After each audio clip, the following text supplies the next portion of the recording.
রকমের আশ্চর্য ঘটনা সামনে আসে, আর এটা যদি কাউকে শোনানো হয়, আশ্চর্য ঘটনার পরিপ্রেক্ষিতে ভিতরে মানুষ সুবহানাল্লাহ শব্দ উল্লেখ করে।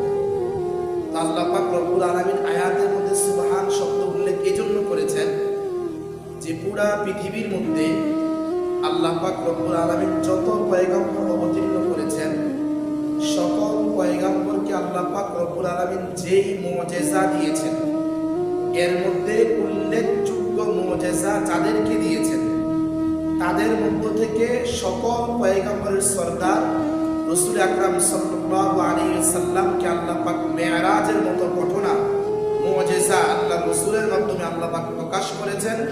এজন্য আল্লাহ পাক সুবহান শব্দকে উল্লেখ করেছেন। আর সুবহান শব্দের অর্থ হলো পবিত্র।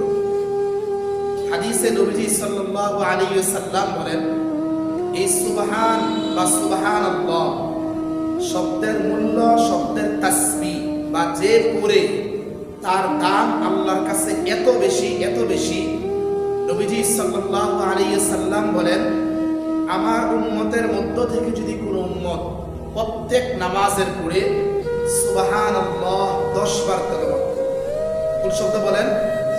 সুবহানাল্লাহ 10 বার করে, আলহামদুলিল্লাহ 10 বার করে, আল্লাহু আকবার 10 বার করে, আল্লাহর রাসূল বলেন পৃথিবীতে যে সমুদ্র আছে, সমুদ্রে যে ফেনা আছে, ফেনার যে আরো ছোট্ট ছোট্ট ফেনা আছে, এই পরিমাণ গুনাহ যদি সে করে থাকে, আল্লাহর সুবহানের বরত্বের ঘোষণা দেওয়ার কারণে, আল্লাহর আলহামদুলিল্লাহর প্রশংসার ঘোষণা দেওয়ার কারণে, আল্লাহু আকবার আল্লাহর বরত্বের ঘোষণা দেওয়ার কারণে আল্লাহ পাক তার ওই গুনাহগুলোকেও ক্ষমা করে দিয়েছেন।